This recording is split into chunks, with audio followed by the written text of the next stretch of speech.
All right, everybody, I think we're ready to get started. So hi, everybody. I'm Trevor Hall. I'm an engineering manager here at Tableau. Work with some fantastic engineers on a lot of great problems, including trying to solve our forward and backward workbook compatibility problems. So if you have any frustrations or concerns about that, find us in the Tableau lab. We'll be there all day tomorrow, and I'd love to hear from you. So enough about me. We're all here because the great products and great companies survive on survey data. And so it's my pleasure to introduce the next speaker, who is the master of helping people see and understand their survey data.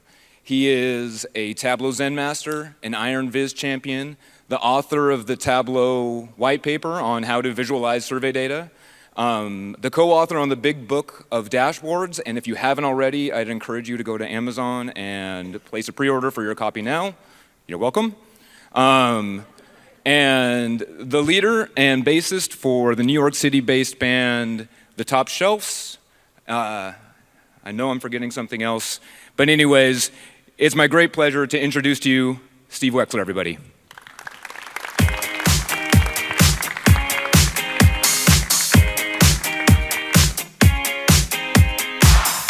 How are you all doing? Wow, this is a surprising turnout for something that I consider to be a real niche subject matter. You know, not just visualizing data, which at a cocktail party may not be the greatest conversation starter. No, visualizing survey data. And I'm going to take a quick survey. What tool do people use for creating their surveys? You can just shout it out. Okay, Qualtrics, very popular tool, great company. What else? Okay, maybe the Survey Monkey. What else? Okay, which one? Typeform? I don't know that one. We must talk. Also, just out of curiosity, who thinks they have, really ask a lot of questions in their survey, that they have ever had, really a massive number of questions? What do you consider a lot of columns? I'm just curious. Go ahead, you raised your hand over here. How many columns were in it? Just give me a number. Is it more than 1,000 columns? No. Okay. Who has more than 1,000? Anyone? What do you have back there? Go ahead. Couldn't quite hear what you said, but the most I've ever seen is 13,000. And it's usually like a net promoter score thing where you're asking multiple questions about multiple brands. Last thing, and then we'll get moving on. You know what these things in the front they're called? They're called confidence monitors. They said, okay, you're going to be playing this big room and it has a confidence monitor in it. And I'm wondering, well, what's a confidence monitor? Does it flash inspirational messages? It's like, you're doing great. Hey, have you been working out? No, it just allows me to look at the slide without looking over my shoulder to see what's there. So it's just that's what a confidence monitor is. So there will be very little PowerPoint, maybe about 15% of the presentation is PowerPoint, and the rest is, oh, I'm looking over my shoulder. Don't do that, it's right here. The rest is going to be a live demo. How many of you have experience, have been doing this for a while, visualizing survey data with Tableau? Great. How many of you are brand new to this? All right, this is the session, this is Visualizing Survey Data 2.0. It's like what new things have kind of come across my plate or my path in the last year. So some of it will be advanced. I will do some level setting at the beginning, and a big part of that is getting your data just so. The other thing we're going to be dealing with is a double pivot. You've probably, if you've done this at all, you've probably realized I have to reshape my data. And what tool are you going to use? I'm going to show you two different facets to reshape and what that gives you. A huge part of what I do, and probably what you do as well, is measuring sentiment or proclivities, Likert scale data. And it really is pronounced Likert, not Likert, even though it's L-I-K-E-R-T. The man's name was Rensis Likert. Another piece of that is very often you'll say, on a scale of 1 to 10, or 1 to 5, indicate how important these 10 features are. It could be, or the 10 things, how important are these aspects of your hotel room?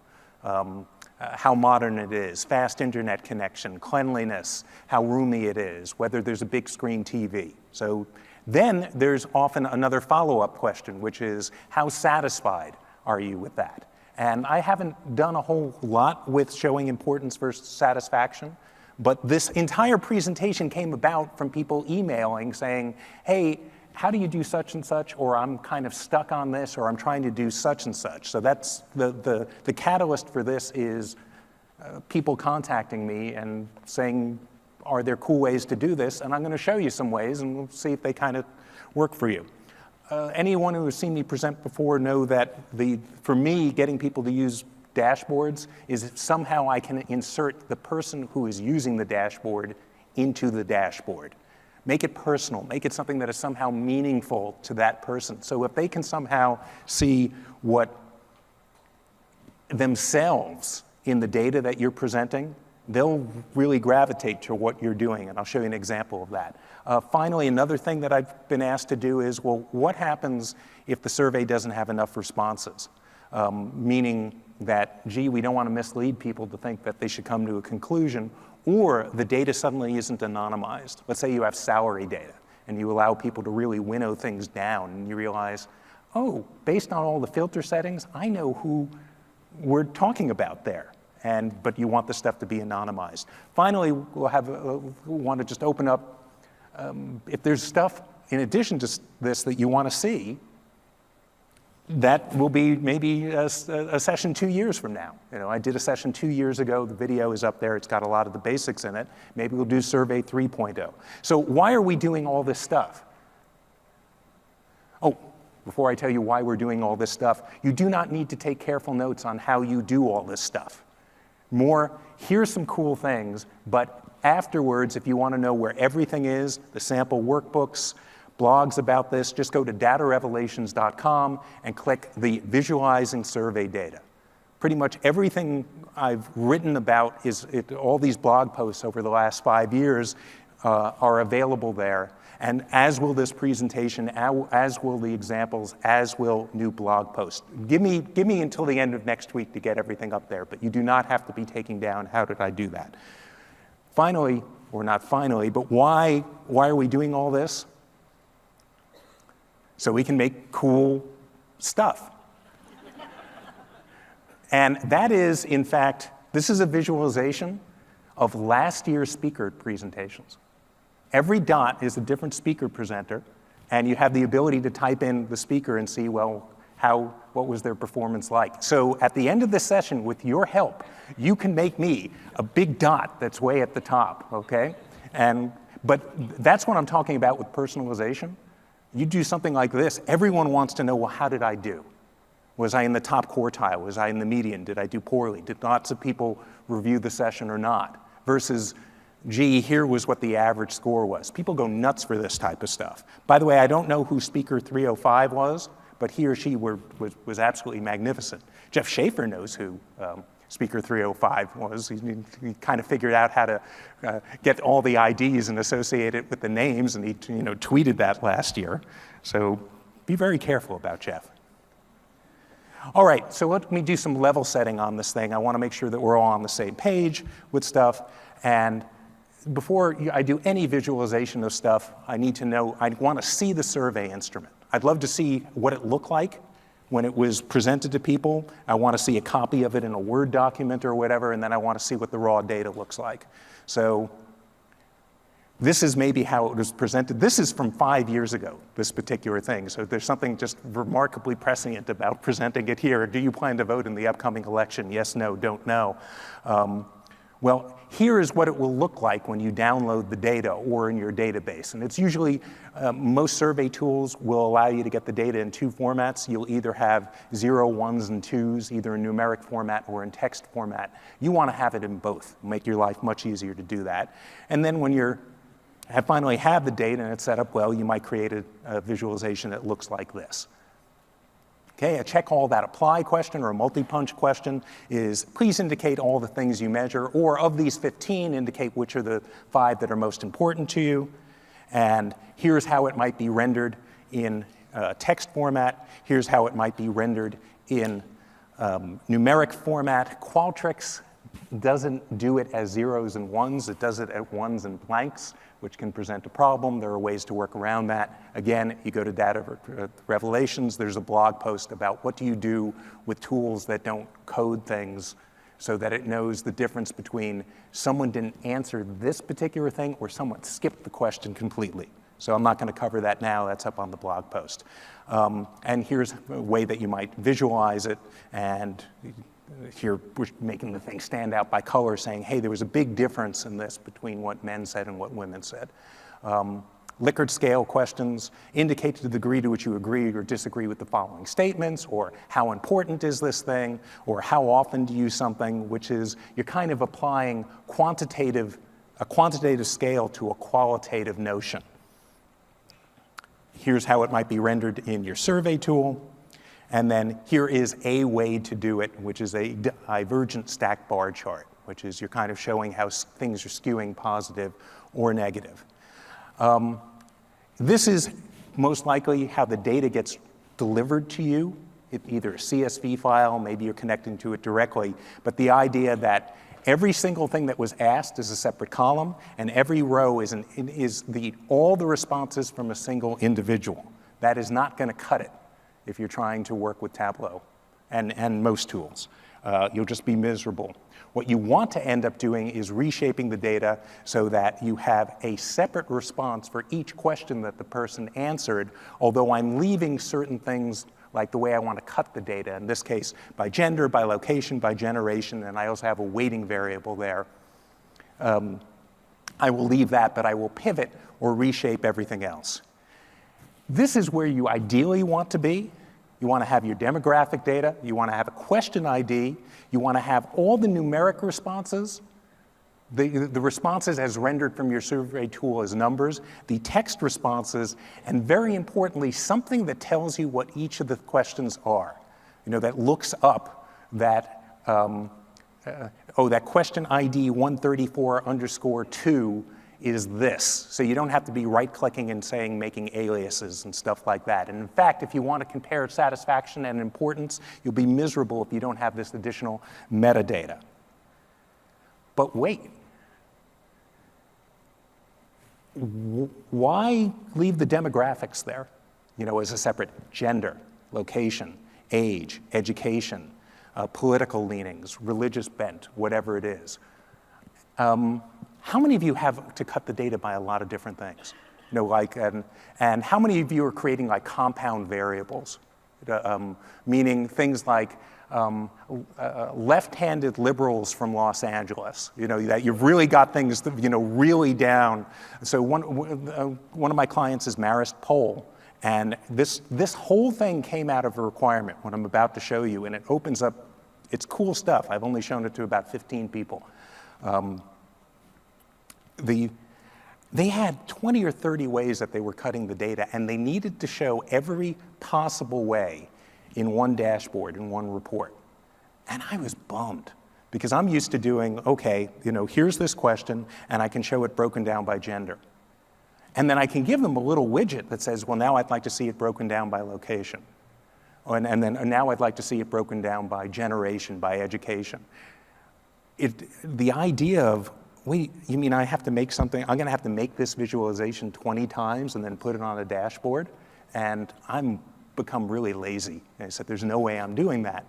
So looked into, well, why don't we pivot the demographics as well and see what happens when we do that? So what are we going to do to pivot the demographics? What are the tools that are in our arsenal? And I'm not including something like the way cool Qualtrics web connector, as that's specific to Qualtrics.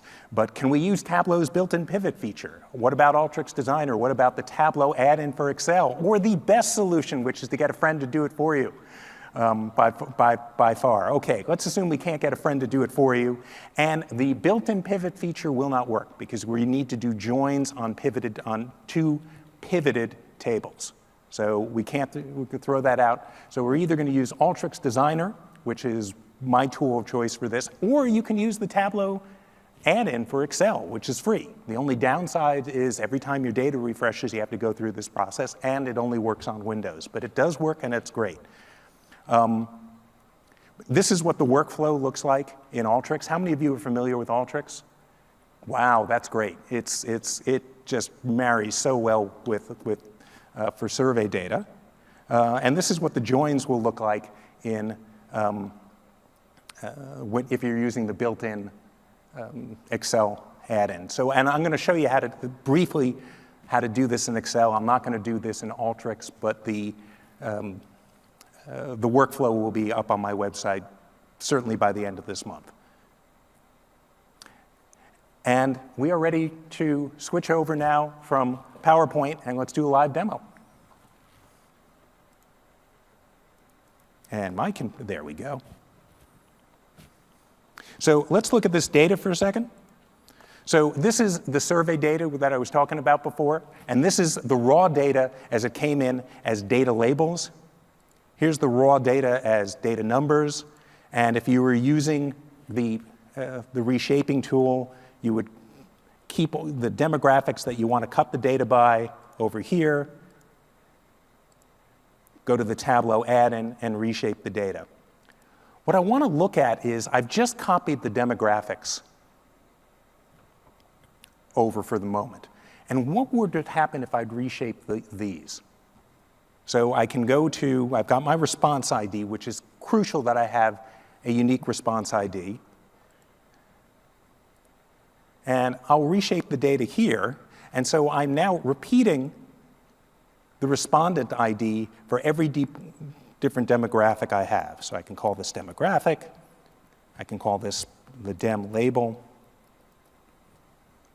Well, I'm not going to go through the process of doing all the pivoting. Let me just show you what you need to have in place.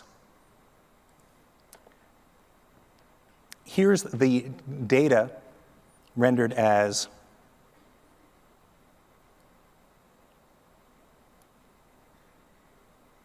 labels reshaped. Here's the same data as numbers reshaped. Here it is, I've combined it. So you notice response ID 2, man, South America. Let's see, what is this generation? Generation X. And the weighting So I'm listing this as many times as I need as all the questions I have. I've got the question ID, I've got the response to each of these individual questions as text and as values. Here also is the demographics reshaped.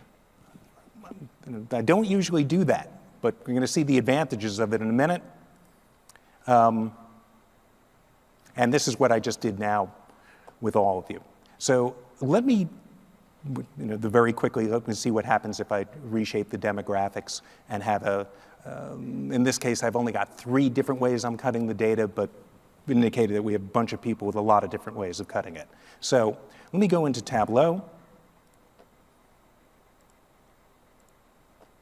And let's connect to this data and see the advantages of working this way and why we're going to be able to, in one screen, just see every way of cutting the data for every single question.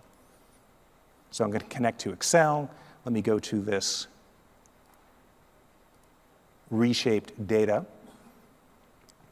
So I used the Excel add-in to reshape the numbers, reset the text. I've got a helper file. Really want to accentuate that. This probably doesn't come directly from your survey tool. You may have to build it by hand, but it's just something that maps each question ID to a human readable form and then groups related questions together. Biggest, most helpful thing that I've done in the last 3-4 years was doing this, which is getting the data just so and having this metadata, data about the data. Tremendous help with this. So let me bring in the data, the combined data. Let me bring in the question helper, which tells me what each of the questions are. And let me bring in the reshaped demographics. So here, the demographics reshaped, it's doing it based on the respondent's ID. And this is just a question ID lookup. I'll create an extract,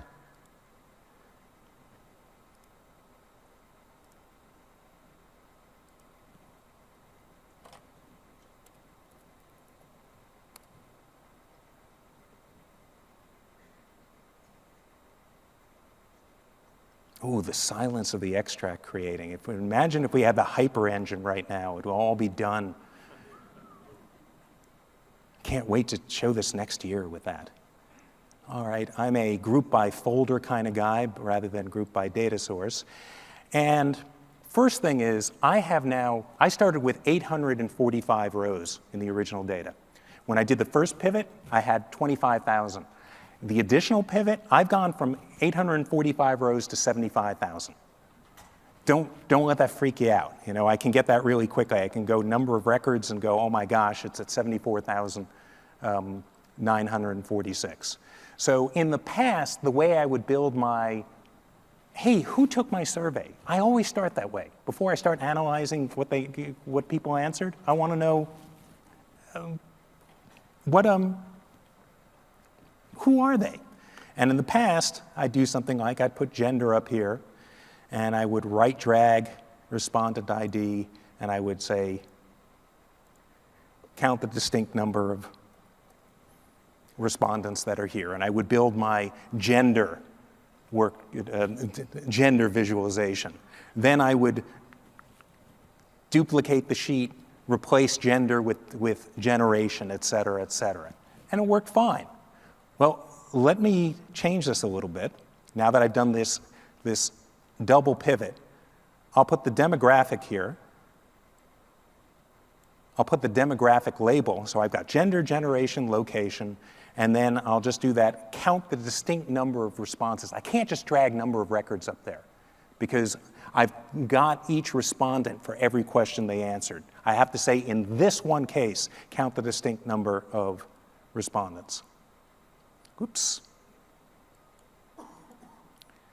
Right drag, measure, make this count distinct. Done. And I could do the percentage of the total and things like that. And now I've got my full demographic breakdown, however it was established, instead of having to create these separate sheets and create a dashboard. And let me show you how lovely this looks. So instead of creating 3 separate or 15 separate sheets and tying them together, I've just got one, and I've got the breakdown of it, and it works great. So this is my master demographics on this thing. But it works really well for looking at various visualizations that we might want to do. So we've now got who took the survey. Let's say I want to know, hey, I want to look at the satisfaction questions, or I want to look at the check all that apply questions. And I want to know what were the percentage of people that said they do this? What are the percentage of people that say they do that? So, all right, nothing has changed.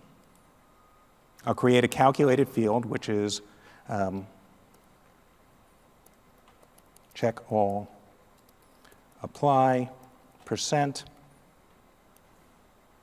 Sorry, I can't let that go.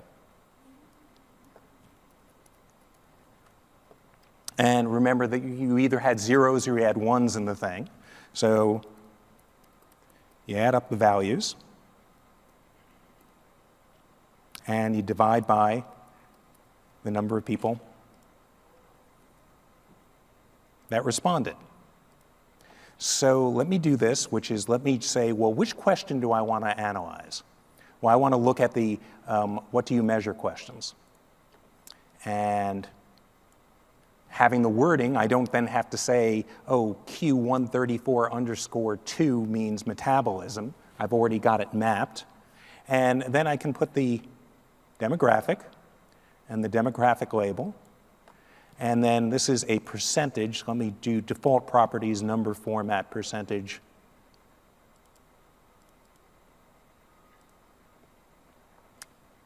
Zero decimal places. And I've got my results.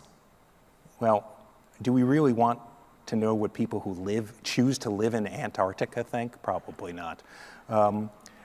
This is a mess, but I'm now able to look at, for every single check all that apply question, a breakdown by every single demographic and see, is there anything interesting that pops out? And there are a few things like, whoa, look at this. Asia for adrenaline production is way higher than anything else. This is kind of a mess. This is not the way I would present it, but it's very useful to see every possible, every way of cutting the data in one place. The way I would choose to do this would be something like this, which is show the overall and then show the breakdown by each of the demographics. So I'm going, okay, overall, 76% of respondents measure adrenaline production. Well, whoa, you're probably seeing the Asia at 93% popping out. And I didn't have to go spelunking for it. It was like, here's everything, every possible demographic. If it turns out you're only interested in location, I'll just filter it by that. Look at metabolism. Oh, are we going to take this seriously or not? Only 15 traditionalists. That is another name for the generation that came before the baby boomers. They're known as the greatest generation, the silent generation, and also traditionalists. So if you want a quick way to be able to see what is responses to a survey broken down by every possibility, do the double pivot. It works great. You can still do the single pivot as well. Only thing to watch out for, and I will blog about this, is that, let's say I put number of records up here. Hold on. And let me right-click on this and make it discrete. I know 1,050 people did not answer each of these questions. Only 845 took the survey. It's because it's listing each person 3 times. So if you're dealing with weighted data and things like that, I've got to, for the overall look of this thing, filter it by one of the demographics. It's the only gotcha in this whole double pivot approach. All right, there'll be plenty of stuff up on the blog about the double pivot. Let's get to the next item, which is showing sentiment. And this was a redo. Sorry, I did this before I knew we were going to be doing this today. But this was a makeover of a New York Times graphic from like March of last year, where they were trying to show the propensity of certain candidates to tell the truth or lie. The biggest problem that anyone I've shown this to says they just can't believe that Bill Clinton is the most truthful politician that's there. But if you looked at the New York Times graphic, it was a 100% stack bar chart. And they just, 100% stack bar charts just blow if you have more than 2 or 3 segments in there. You just can't do the comparison. So as a lot of my colleagues know and readers of the blog know, I'm a big fan of what is called the divergent stack bar chart, where you actually move the bar left and right to show sentiment. Well, in working on the big book of dashboards with Andy Cotgreave and Jeffrey Schaefer, he did a dashboard about sentiment. No, you don't do sentiment. That's my, survey data. And it was really cool. And it was different, had some different ways of looking at it. So I decided it might be useful to show you all these different ways of showing sentiment. And then I'll combine them together and you can decide, well, what's going to be the best way to show it. So this is the one that I've kind of glommed onto and that I'm fond of, which is don't just show a score, but also show how the score was made up. That is the average Likert score based on a scale of going from 0 to 4. For whatever reason, they did the data, instead of going from 1 through 5, they did 0 through 4. There are 2 reasons not to go with 0 through, start at 0. Can anyone, and if you're confident and know what they are, go ahead and tell me what it is. Where might you have a gotcha with starting at 0? So, when you skip the answer? But in this case, if you skip the answer, it's going to be a blank. But good point. Anyone know? Go ahead. Why not? What's wrong with the 0, 0, 1, 2, or 3, or 4? You said calculating the average with missing values. If you're dealing with weighted data, you need to multiply the response times whatever their weighting is, and you're going to get this 0 no matter what if you do it. So if you got data from 0 through 4 and you're dealing with weighted data, just create a new field called value plus 1, so that you just bumped everything up to go through 1 through 5. The other reason is that people just like a 1 through 5 scale. Okay, quick question, then I got to move. And well, NPS starts at 0 and it goes from 0 through 10. Hold the thought on NPS, but you're probably, the way you compute Net Promoter Score, try to avoid saying NPS score, because the S is score, okay? So do your best not to do that. But a Net Promoter Score, how many of you are familiar with that? How many of you are going, what on earth is he talking about, Net Promoter Score? Net Promoter Score is this, you ask people on a scale of 0 through 10, and it has to do with sentiment, so it's applicable. So I don't mind going off for 1 second. It is computed by the percentage of people that are considered promoters minus the percentage of people that are detractors multiplied by 100. You get a number between 0 and 100. A detractor is anyone who gave something a 0 through 6. A promoter is anyone who gave something a 9 or a 10. And a neutral is someone who gave something a 7 or 8. So I was at a restaurant with my wife. They had a little card there, and they had the ultimate Net Promoter Score thing, which is, based on your experience this evening, would you recommend this restaurant to a friend or colleague? And my wife said, yeah, it was really good. I'd give it an 8. No, 9. No, an 8's a really good score. No, they're doing Net Promoter Score. You got to do this. You got to, if you really like it, you got to give it a 9. And she just said, you mean an 8 is considered passive or neutral? Yeah, in the world of Net Promoter Score type of thing. I don't think you're going to run into the problem with multiplying the weighted stuff, because you're computing the stuff differently, but it's a good observation. In any case, item 1 of showing this stuff. Here it is as maybe you don't need to show 3 points of stuff. And the cool part about this is you can see, oh man, there are a lot of people that are sitting on the fence. These are the neutrals. These are the people that said, I don't know. By the way, your life would be much easier if you could just convince people, can we just do even scale Likert questions? 4-point or 6-point, not go with the 5, 7, or 3-point. Here is just positive or negative with this lovely little background kind of orange and blue which is there, which I stole from Jeff. By the way, any first-time authors out there, have your co-authors do the hard work and then you take credit for it. That's,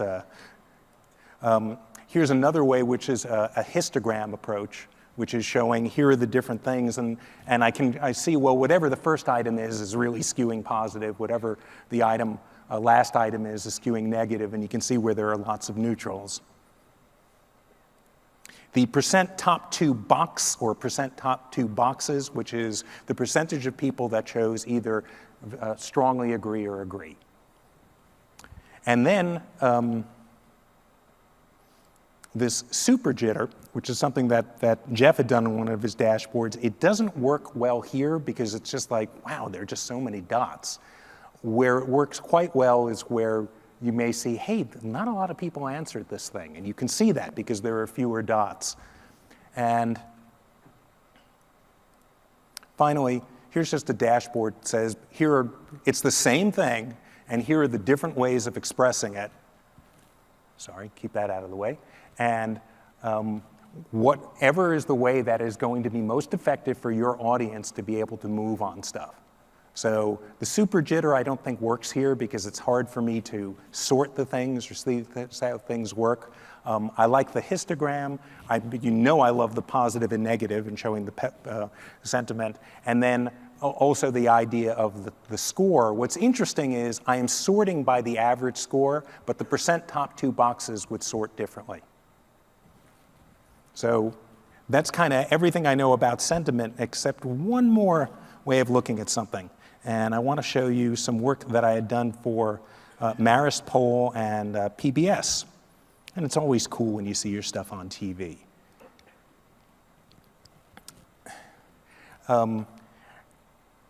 Showing sentiment, but we're just looking at positive and negative.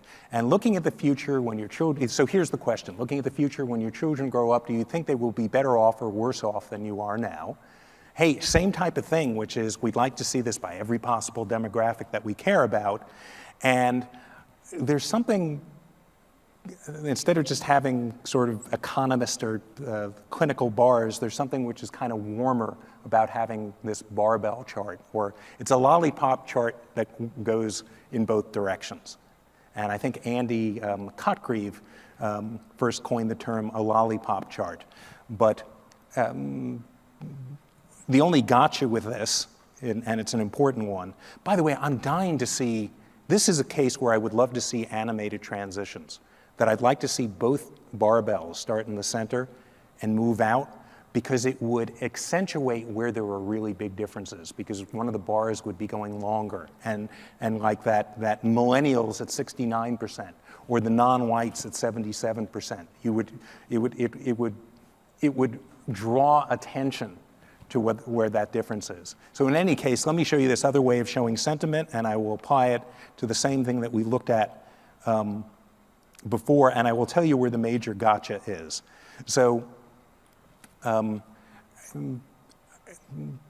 have a calculated field that says, what are the percentage of people that said yes, better, what are the percentage of people that said worse? I put a minus sign in front of the ones that said worse, so it goes in the opposite direction. A lollipop chart or a barbell chart is just the same thing done, the exact same chart done twice. It's a bar chart with a very thin bar, and then it is duplicate that exact field, but instead, the second time around, instead of making a bar chart, make it a circle chart. And just make sure and make it a dual axes chart and synchronize the axes. The gotcha on it is this. If I didn't do something special in here, this 41% negative would have gone out here, because it would stretch the axes so that it goes to whatever is the largest value. So it would look like North America was split 50-50, but it wasn't. So you either need to fix the axes, or you put a hidden reference line in here.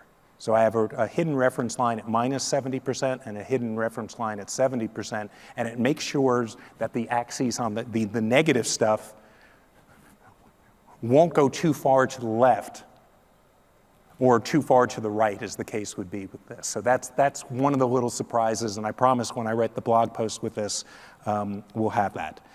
Let's see how we are doing for time. Not great, because I kind of love this stuff and love talking about it. Let's get into, I think the next item is importance and satisfaction. So let me show you where that lives, where the problem is with it, why you want to have that metadata, and then different ways of showing stuff very quickly. Let me go to the book that we were creating from scratch. So in this case, I might want to look at, so I'll use my question grouping, and I just want to look at the importance questions and the satisfaction questions. And I'll have my wording up here, and then I will have my question grouping here. So this is where if you don't have that metadata and you try to right click and say, oh, Q134_S is for 24/7 support, and then you try to do it again, it'll say you can't alias the same thing twice. How many of you have run into that at all? How many of you have run into well, maybe I can get away with just typing a space on the second alias? You can't in this case, because they need to be exactly the same item that's here. So how are we going to show this? And this is kind of Tableau. How do you show comparison of this year versus last year? Is it a bar and bar chart, et cetera, et cetera? So nothing survey specific. This is just different ways of dealing with, this is like progress against a goal. In this case, this is how important something is, and this is the percentage of people that are satisfied with it. Someone came up with the idea of, wait a second, you want people to be as satisfied, you don't want to be over-serving customers or underserving them. What do I mean by over-serving them? You're putting huge amount of time into resources that people don't care about. Think about it for a sec. Oh my gosh, let's make sure that people just love the crown molding in these hotel rooms. Okay, we're going to put all our effort into the crown molding. And then you do a survey, and people say, we love the crown molding. But you ask them how important it is when making a buying decision. They say it's not important at all. So you of course want to exceed people's expectations. You want them to be overly satisfied, but you don't want to be putting time and resources. So what we've got is the percentage of people who chose either very important or important, and then the percentage of people who are satisfied or extremely satisfied. And you want each of the items to be on the 45-degree line. And if you want to know how do you make a 45-degree line in Tableau, you type Tableau 45-degree line, and you'll get, there are a number of solutions to it, and by far the best one comes from Ben Jones. I won't go into the details of it. So this is a problem, ability to customize the UI. This is pretty, 60% of people said that it's 61% very important or important, yet only 12% are very satisfied or satisfied with it. So this is not so, here's one case where we're exceeding expectations. You want to be as close to the line as possible. By the way, I'm not saying this is how you should do it. I'm saying this is a way to do it that might resonate. Here it is, instead of using percent top 2 boxes, it is using average Likert score. And we can say, oh, in these places we're actually exceeding if you do it that way. For me, my preference is I like this one. I am sorting this by the gray dot is how important is something, the blue dot is your ability to satisfy people. So I can see ability to customize the UI is the 5th most important thing, but I'm nowhere near where I need to be with it. So this one speaks to me, but it may be that the 45-degree one speaks to your, the scatter plot may speak to your audience better. So I don't have a, hey, here's the best way, here's the worst way to do this. I'm going to go for about another 8 minutes, so I do want to show, for me, what is a really important thing, which is personalization. Yeah?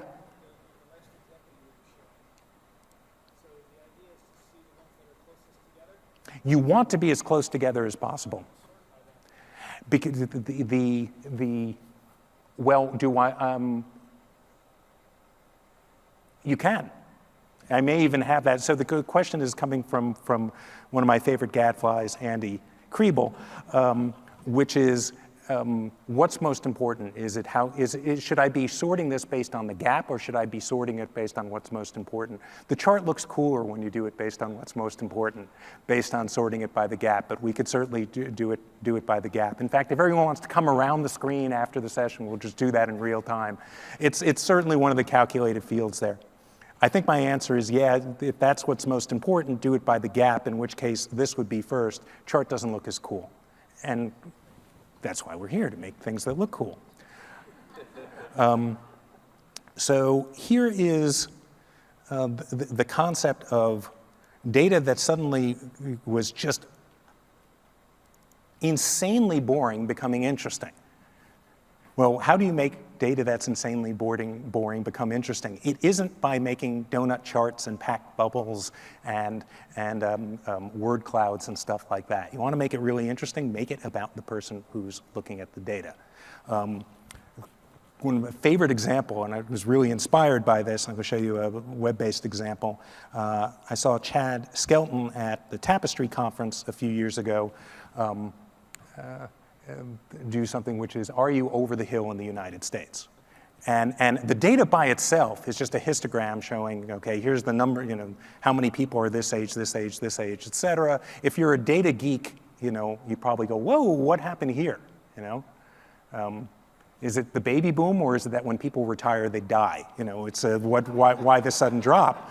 But where people go nuts is they want to type in their age and see, oh, how much older am I? This is really depressing if you're over 50. I'm just going to warn you right now that you have no idea just how much older you are than the rest of the United States. I'm not going to play with it right now.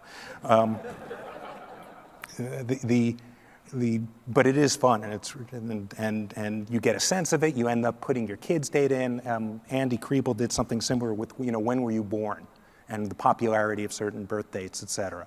The similar thing that I did with Deloitte, Human Capital Trends and Benchmarking Dashboard.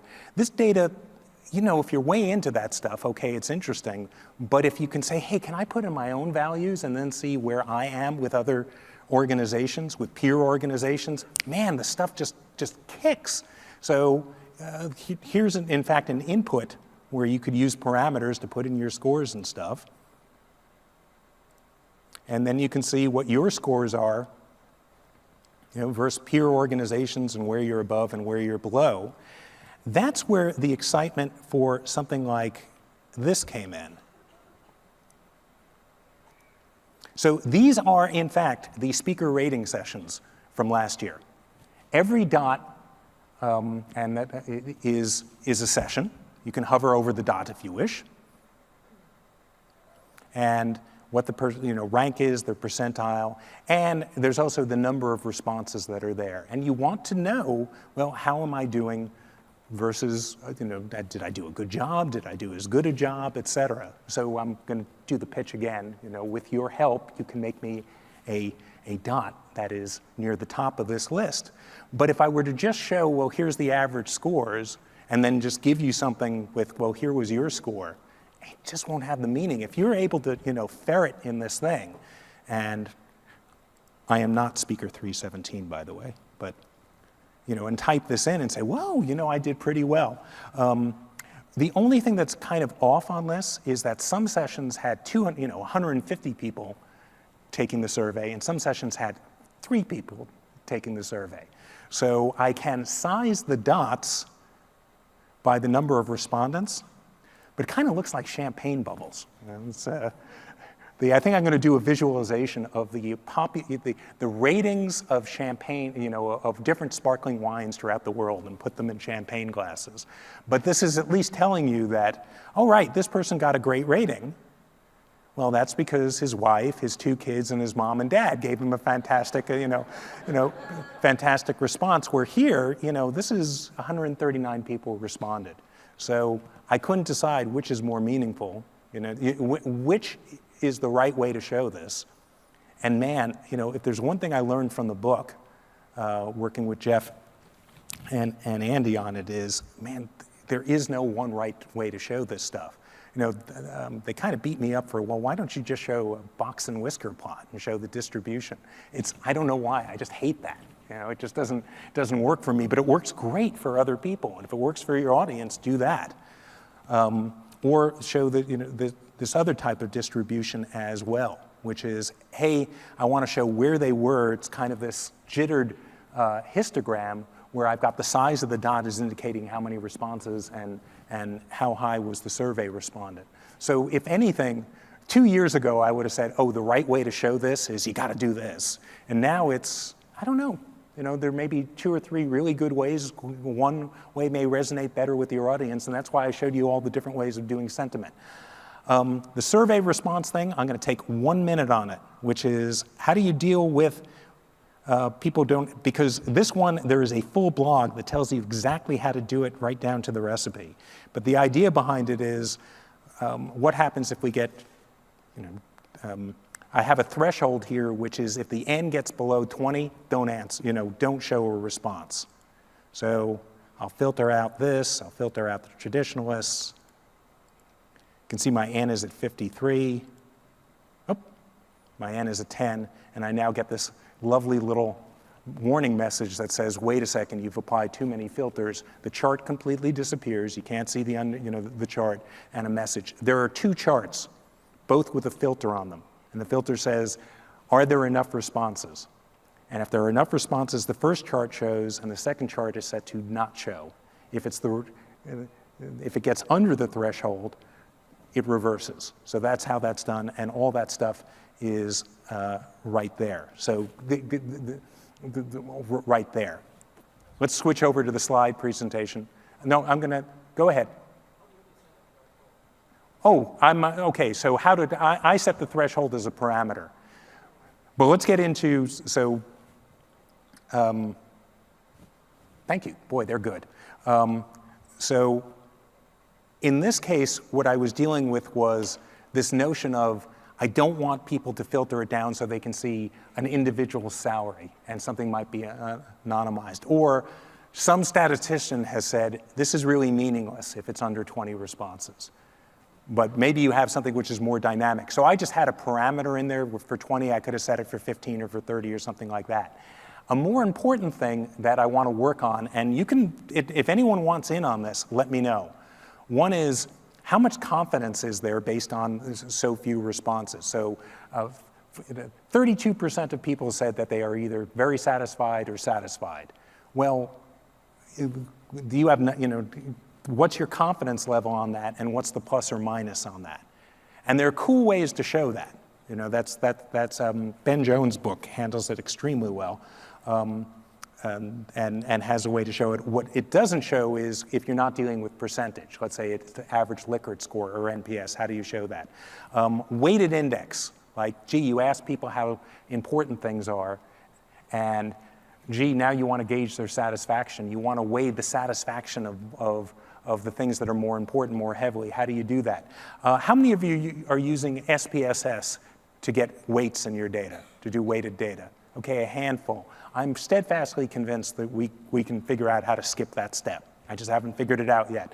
Intra-question analysis, meaning, hey, instead of filtering by this item or that item or by gender or location, I want to filter this question by that question. And I have some stuff on my blog about it, but I've gotten way better ways of doing it that I hope to present. And also, well, what's on your mind and what would you like to see? And we can possibly work on this together. Where to find all this stuff again. So everything that I've covered today and some of this new stuff will all be at datarevelations.com, and you can just click Visualizing Survey Data. So give me a little bit of time to get this stuff up there. Don't email me at the end of this week, but by the middle of next week, if there's something that you need and it's not up there, let me know. I'm going to take, let's see, where are we with time? I'm going to take 3 minutes of questions. We got some floaters around here, and then I have to put, I have the all-important, big finish. There's no big finish. It's just like, please fill out the survey responses and stuff like that. So, are there questions? We've got some people, you know what? I don't know if they can make it over here with the microphones. Wow, she's fast. There you go. Have you done anything regarding free response data with Tableau? Oh, so you mean that you've got free text responses, you're using some text mining thing to figure out what the sentiment is, and that's getting to be pretty popular. So the big deal is, what is the tool that you're using to figure out, do the people love it or hate it based on the words that they're using and surrounding it? So I rely on that has to have happened, and then they feed it in and we do the sentiment analysis.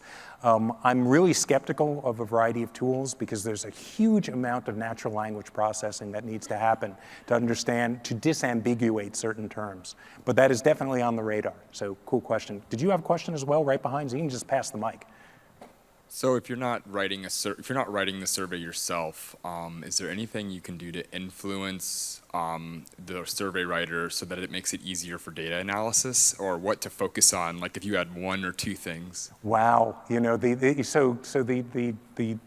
issue is, what can you do to stop the person who says, that really could get by with the 15-question survey, but they want to ask the 75-question survey because they want to know every little nuance and stuff like that? I've given up.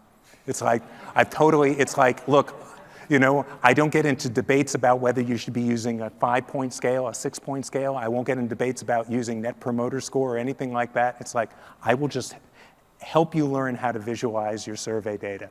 Because really, I'm only 33. The gray hairs have come from fighting that stuff. So Thank you. Okay, one or two more questions, and then I do not want to overstay my welcome.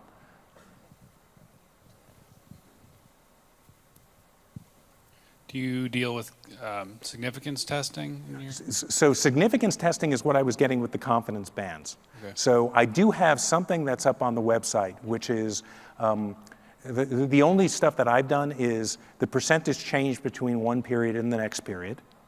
So hold on. I'm not going to build this from scratch, but I think you let me know, is this what you're talking about?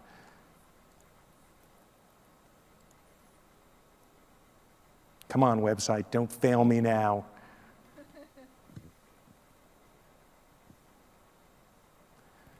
No. Went to the home page. Come on.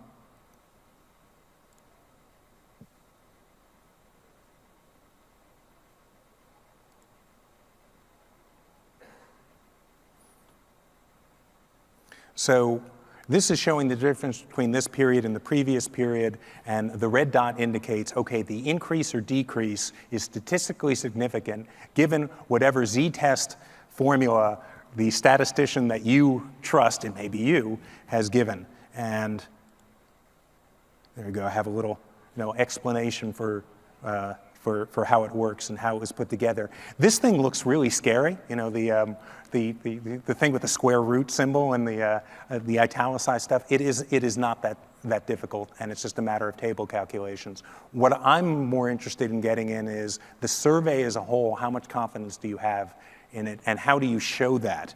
Because just showing plus or minus 3.5%, maybe if you show just how much that is, and go, and especially on responses when you have a really thin demographics, it may be for this demographics, the plus or minus is 2%. For this demographic, it's plus or minus 15%. And is that what you're talking about being able to show? It's coming. Last question over there, because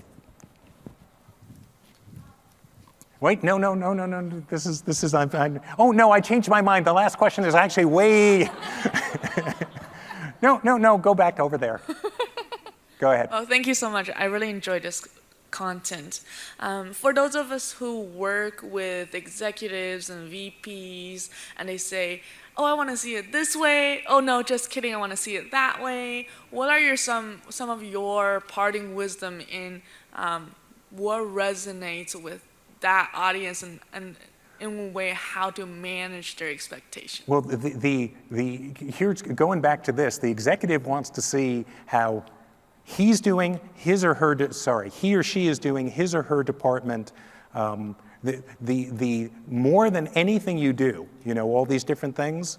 If you can give here's how we're doing, you're doing, whatever the group is, versus a peer group, they will love the stuff. They will use it. They will constantly be looking. They're going to say, well, last quarter I was over here. How am I doing this quarter? That stuff really resonates.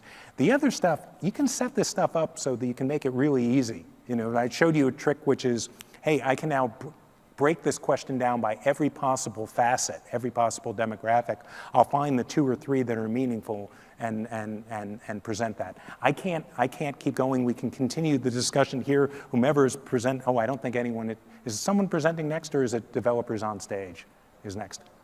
Developer on stage. Okay, then we can continue the discussion up here. I'm going to go back to the slide presentation, and you're going to see. Oh, the big finish is. Please, how can you not take a survey after a session about survey data? Well, I can think of one way. If it's going to be a 3 or a 4, you can skip the thing. By the way, that's the other thing that came out from last year. It's like everyone did well. The scale. I couldn't put the scale down to 0. Because it was like you got all these dots bunched up between 3.8 and 4.8. It didn't make it meaningful. So there's the hashtag. We can continue the discussion here. Thank you for this group that has made this extremely easy to present in here, despite having difficulty making eye contact because of the bright lights. And we can continue the discussion here. So, and thank you.